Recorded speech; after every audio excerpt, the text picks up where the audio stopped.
இலங்கையில ஒரு புதிய நடைமுறை அறிமுகமாக இருக்கிறது. ஜனவரி 5ஆம் தேதி முதல் 2026 இந்த நாளிலிருந்து அறிமுகமாக இருக்கிறது. இனிமேல் வாகனம் புதுசாக யாராவது வாங்குறீங்களாக இருந்தா இது கட்டாயமாக தேவைப்படும் டின் நம்பர், அதாவது டாக்ஸ் ஐடென்டிபிகேஷன் நம்பர். இனி வாகனம் வாங்குற எல்லாருக்கும் தேவை. ஒருத்தர் ஒருவருடைய பேர்ல வாகனத்தை பதிவு செய்ய போறாருன்னு சொன்னா இந்த TIN number, tax identification number கட்டாயமாக தேவை அப்படின்றத மோட்டார் வாகன திணைக்களம் என்று அறிவிச்சிருக்காங்க. இதுல சொல்ல போற முக்கியமான விஷயம் சொன்னா, புதுசா வாகனம் வாங்குறவங்க மட்டுமல்ல, ஒரு வாகனத்தை பழைய வாகனத்தை வாங்குறாலும் கூட இந்த டின் நம்பர் வேண்டும். நம்மளுடைய ஐடென்டி கார்டு நம்பர் கொடுக்க மாதிரி இந்த டின் நம்பர் கட்டாயமாக தேவை. இல்லைன்னா இந்த வாகனத்தை உங்களோட பேர்ல பதிவு செய்ய முடியாது என்றது இப்ப வந்திருக்க புதிய நடைமுறையாக இருக்கிறது. இந்த டின் நம்பர் எதுக்காக சொன்னா, நீங்க டாக்ஸ் கட்டிவிட்டீங்களா, உங்களுடைய காசு எங்க இருந்து வந்து இந்த வாகனமாக இந்த மாதிரி வெளிப்படைத்தன்மையை கொண்டு இதை அறிந்து கொண்டதுக்காக, அதாவது வெளிப்படைத்தன்மையாக இருக்கணுன்றதுக்காக இந்த டின் நம்பர் அறிமுகமாகிறது.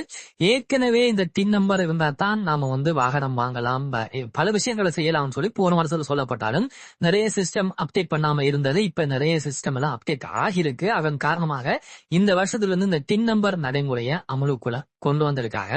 இந்த முறை மூலமா நம்ம என்னென்ன வகையில நமக்கு வருமானம் வந்தது, இந்த கார் வாங்குறதுக்கான காசுங்கிறது என்று எல்லாமே அறியக்கூடியதாக இருக்கும்.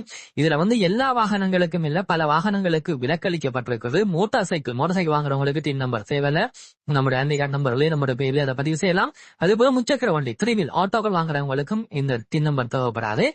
உழவு இயந்திரம், டிராக்டர்கள், இந்த மாதிரி அதாவது லே மாஸ்டர் சின்ன அந்த டிராக்டர் மாதிரி இருக்கும், அந்த மாதிரி வாகனங்களுக்கு இது. மற்ற எல்லா வாகனம், வேனா இருந்தாலும் சரி, காரா இருந்தாலும் சரி, லோரியா இருந்தாலும் சரி, எல்லா பஸ்ஸா இருந்தாலும் சரி, எல்லா வாகனங்களுக்கும் இந்த டின் நம்பர் கட்டாயமாக்கப்பட்டிருக்கிறது.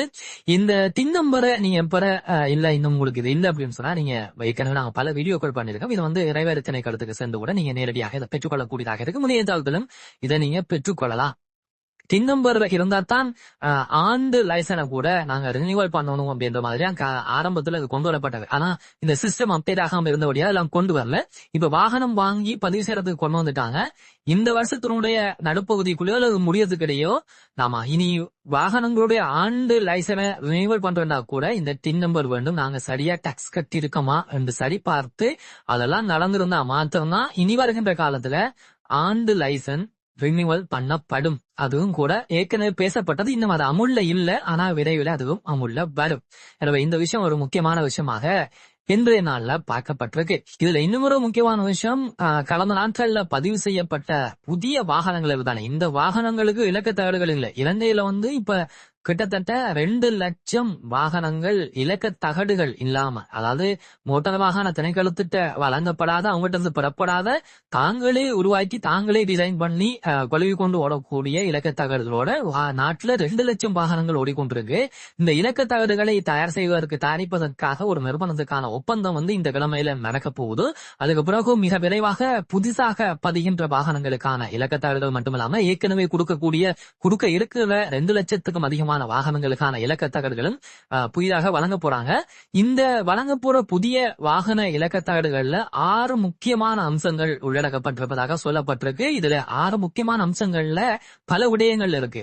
நான் உதாரணத்துக்கு ஒரு சின்ன விஷயத்த விளங்கக்கூடிய மாதிரி சொன்னா, இலக்க தகடு இந்த ஸ்கேன், அதாவது ஒரு போனை வச்சு ஸ்கேன் பண்ணும்போது அது பொலிசாரி வழங்கப்பட்டிருக்கும். அந்த ஸ்கேன்ல அந்த இலக்க தகடுல இருக்க விஷயங்களை வைத்துக்கொண்டே நீங்க எங்க எப்ப வாகனம் வாங்கினீங்க, டாக்ஸ் கட்டிருக்கீங்களா அல்லது அந்த லைசன்ஸ் கட்டிருக்கீங்களா, நீங்க இப்ப எந்த பேர்ல இருக்கு, எப்ப வாங்கப்பட்டது, இந்த வாகனத்துடைய அத்தனை விடயங்களும் அந்த ஒரே இலக்க தகடுல இருந்து எடுக்கக்கூடிய அளவிலான நிகழ்ச்சி நிரல்கள் இதுல தயார்படுத்தப்பட்டிருக்கு. இது மிகப்பெரிய அளவாக குறிப்பா வெளிநாடுகள்ல இருக்கிற அந்த தொழில்நுட்பம் இதுல பயன்படுத்தப்பட்டிருக்கு. இது மிக முக்கியமான காரணம், போலி வாகன இலக்க தகடுகளை முற்றாக நீக்குவதற்காக அல்லது முற்றாக இல்லாமல் செய்வதற்கான ஒரு நடைமுறையாக இது இருக்கு. இது எல்லாத்தையும் சேர்த்துதான் புதிதாக வழங்க போற இலக்க தகடுகள்ல இந்த அம்சங்கள் எல்லாம் கொண்டு வரப்பட போகுது. எனவே இது ஒரு இலக்க தகடு இருக்க போறதுல அந்த வாகனத்துடைய வரலாறு, அந்த வாகனத்துடைய உரிமையாளருடைய வரலாறு, அது மட்டும் இல்லாமல் இந்த வாகனத்தால ஏற்பட்டிருக்கின்ற அசௌகரியங்கள், இந்த மாதிரியான ஆக்சிடென்ட் நடந்தா அந்த மாதிரியான விஷயங்கள், விதிமீறல்கள், இது எல்லாமே இந்த இலக்க தகடுலேயே பதிவு செய்யப்படும். பட் எதுவுமே ககதில்லை. இந்த வாகனத்தை நம்பர் தகட பார்த்து போலீசாரத்தை கண்டுபிடிக்க முடியும். இது என்னென்ன பிழைவிட்டிருக்கு, எங்கெங்கெல்லாம் விதிமீறல் நடந்திருக்கு இந்த வாகனத்தால் அப்படின்றதான் பார்க்கக்கூடியதாக இருக்கு. என்ற பலதரப்பட்ட பெரிய அம்சங்கள் எல்லாமே வரப்போற வாகன இலக்க தகடுகள்லையும் இருக்க போகுது.